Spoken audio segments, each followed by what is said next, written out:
'Court' సినిమాతో introduce అయిన Sridevi present అయితే సెకండ్ సినిమా కర్ణాటకలో చేస్తుంది. అది గూడా ఒక మంచి ప్రభుదేవా గారున్నారు. ఇంకా చాలామందున్నారు. వాళ్ళందరితో కలిసి సెకండ్ సినిమా చేయడం అనేది చాలా గ్రేట్ అనే చెప్పుకోవచ్చు. ఎందుకంటే తెలుగులో ఫస్ట్ సినిమా 'కోర్టు' మూవీ తీశారు. దానికి ప్రొడ్యూసర్ 'నాని' గారు. అయితే తనని ఆడిషన్ కూడా చాలా న్యాచురల్‌గా చేస్తుంది అని తీసుకున్నాము అని చెప్పి 'నాని' గారైతే చెప్పడం జరిగింది. ఇప్పుడు తనకి చాలా ఆఫర్‌లనేవి వస్తున్నాయి. మనం ఎగ్జాంపుల్ ఈ మధ్య కాలంలో వచ్చిన 'కృతి శెట్టి' గాని, లేదంటే 'శ్రీలీల' గాని ఆ టైప్‌లోనే ఇప్పుడు శ్రీదేవి గూడా నెక్స్ట్ కాలీవుడ్ అంటే కర్ణాటకలో సినిమా చేయటానికైతే వెళ్తుంది.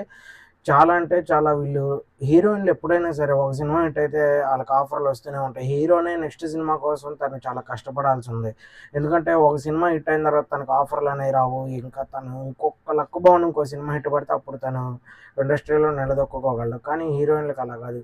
ఒక్కసారి హిట్ పడితే చాలు. ఎందుకంటే వాళ్ళు చాలా ఫేమ్ ఉండిద్ది కాబట్టి హీరోయిన్‌ని తీసుకుంటారు. అలాగే ఈ హీరోయిన్‌కి కూడా చాలా అవకాశాలొస్తాయని చాలామంది అంటూ ఉన్నారు. అలాగే ఇప్పుడైతే కర్ణాటక సినిమాలో హీరోయిన్‌గా అయితే చేయబోతుంది. చూద్దాం ఏం జరిగిద్ది అని. నెక్స్ట్ ఇంకా తెలుగులో చేసిద్దా? లేదంటే కర్ణాటకలో చేసిద్దా? ఇప్పుడు 'శ్రీలీల' గారైతే ప్రెజెంట్ ఇక్కడ చేయట్లేదు కదా! తెలుగులో సినిమాలు తనని తీసేశారు గూడా. దాని గురించి నెక్స్ట్ ఒక వీడియో వచ్చిద్ది. దాంట్లో మాట్లాడుకుందాం.